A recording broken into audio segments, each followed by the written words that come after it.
Hello friends, चलिए आज हम लोग पढ़ेंगे पास्ट इंडेफिनिट टेंस का निगेटिव सेंटेंस। इसका हिंदी में मतलब होता है नकारात्मक वाक्य। चलिए इसका पहचान देखते हैं। तो इसका पहचान आपका जो पास्ट इंडेफिनिट टेंस का है वही होगा, केवल यहाँ क्रिया के पहले नहीं शब्द आ जाएगा। क्रिया के पहले नहीं शब्द जब आ जाएगा तो निगेटिव सेंटेंस हो जाएगा। तो अब चलिए इसके हम नियम देखते हैं। तो पास्ट इंडेफिनिट टेंस के अंग्रेजी वाक्य को निगेटिव सेंटेंस का रूप देते समय चाहे इसको निगेटिव सेंटेंस का रूप देना होगा या हिंदी वाक्य में क्रिया के पहले नहीं शब्द रहने पर। देखिए हमने आपको अभी बताया क्रिया के पहले नहीं शब्द रहने पर। तो ऐसे जब रहेगा तो आपको सबसे पहले क्या करना है, सब्जेक्ट लिखना है। उसके बाद में सब्जेक्ट चाहे जो हो प्लस डिड लिखना है। अब यहाँ देखिए डिड शब्द आपको बहुत लोगों ने बताया होगा कि ये हेल्पिंग वर्ब है, लेकिन डिड हेल्पिंग वर्ब नहीं है। डिड का जो वास्तविक रूप है according to English part of speech ये सेकंड फॉर्म की क्रिया है। डू आपकी फर्स्ट फॉर्म की क्रिया है और डिड आपकी सेकंड फॉर्म की क्रिया है। लेकिन यहाँ ये जो डिड लिखा है ये मॉडल ऑक्सिलरी वर्ब के रूप में प्रयोग किया जा रहा है। के रूप में प्रयोग किया जा रहा है, नहीं के रूप में प्रयोग किया जा रहा है ये डिड जो है। और ये जो आपको बताते हैं हेल्पिंग वर्ब है, हेल्पिंग वर्ब ये है नहीं, एक्चुअल में ये क्रिया है और सेकंड फॉर्म की क्रिया है। डू मतलब होता है करना, तो डू आपका फर्स्ट फॉर्म की क्रिया है और ये डिड सेकंड फॉर्म की क्रिया है। और ये मॉडल ऑक्सिलरी वर्ब के रूप में यहाँ प्रयोग हुआ है। क्यों प्रयोग हुआ है ये भी बता देते हैं, क्योंकि बिना सहायक क्रिया के नॉट का प्रयोग नहीं होता, इसलिए हम यहाँ सेकंड फॉर्म की पास्ट, क्योंकि पास्ट इंडेफिनिट टेंस है तो इसलिए यहाँ पास्ट इंडेफिनिट टेंस में क्रिया का सेकंड फॉर्म लिखा जाता है, तो इसलिए हम डू का सेकंड फॉर्म लिखेंगे क्या, डिड। अब यहाँ देखिए सहायक क्रिया हम आपको कह रहे हैं, लेकिन सहायक क्रिया दो प्रकार की होती है। मॉडल ऑक्सिलरी मतलब जो सहायक क्रिया हेल्पिंग वर्ब वो दो प्रकार की होती है, एक प्राइमरी ऑक्सिलरी वर्ब और एक मॉडल ऑक्सिलरी वर्ब। तो ये मॉडल ऑक्सिलरी वर्ब हो गया। उसके बाद में नेगेटिव सेंटेंस आपको बनाना है तो सब्जेक्ट चाहे जो हो डिड नॉट, डिड नॉट। उसके बाद में वर्ब फर्स्ट फॉर्म, जब डिड नॉट का प्रयोग कर दिए आपके यहाँ सेकंड फॉर्म की क्रिया मिल गई, तो अब यहाँ आपका वर्ब का फर्स्ट फॉर्म लिखेंगे।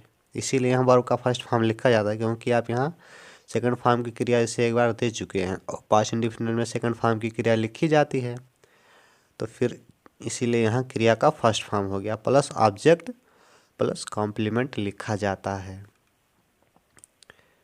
अब चलिए हम अनुवाद देखते हैं। मैंने उसे कल किताब नहीं दी। तो आई सबसे पहले आपको सब्जेक्ट लिखना है, उसका सब्जेक्ट चाहे जो डिड का प्रयोग करना है, डिड नॉट, तो आ डिड नॉट। उसमें वर्ब फर्स्ट फॉर्म, तो देना का मतलब होता है गिव, तो GIV हो गया गिव। फिर उसके बाद में हम लोग जब कर्ता लिखेंगे लिख लेंगे तो उसके बाद वाक्य से अंत से, वाक्य के अंत से इसका अनुवाद ऐसे उल्टा करते हुए चले जाएंगे। तो फिर क्या हुआ,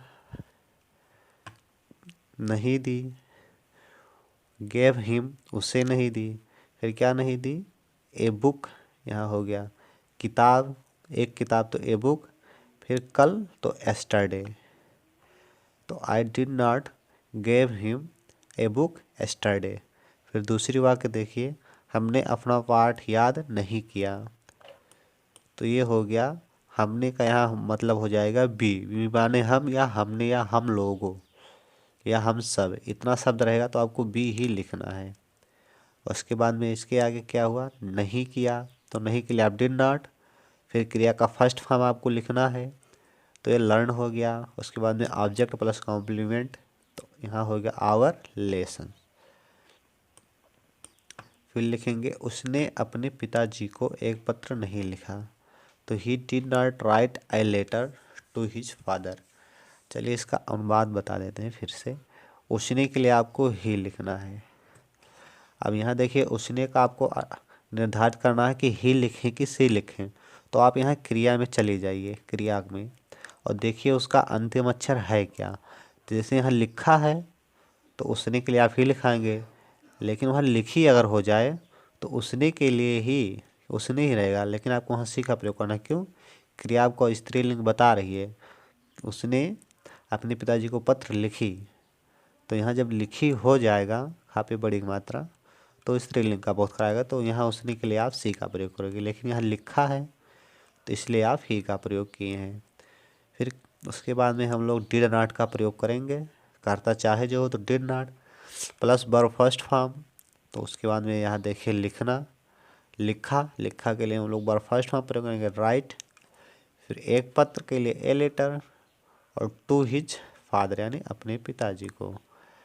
अब देख लीजिए थोड़ा सा इसमें सावधानियां हैं, उसको आपको देखना है, करना है। तो देख लीजिए जब पास्ट इंडेफिनिट टेंस में नॉट का प्रयोग कर दिया जाता है तब क्रिया का फर्स्ट फॉर्म प्रयोग होता है, जैसा कि नियम में भी लिखा गया है कि वर्ब फर्स्ट फॉर्म का प्रयोग करना है। फिर उसके बाद में दूसरा नोट देख लीजिए, जब पास्ट इंडेफिनिट टेंस की अंग्रेजी वाक्य में ऑलवेज का प्रयोग रहता है तो उसे निगेटिव सेंटेंस का रूप देते समय नॉट का प्रयोग ना करके नेवर का प्रयोग ऑलवेज के स्थान पर कर दिया जाता है, लेकिन क्रिया में कोई परिवर्तन नहीं होता है।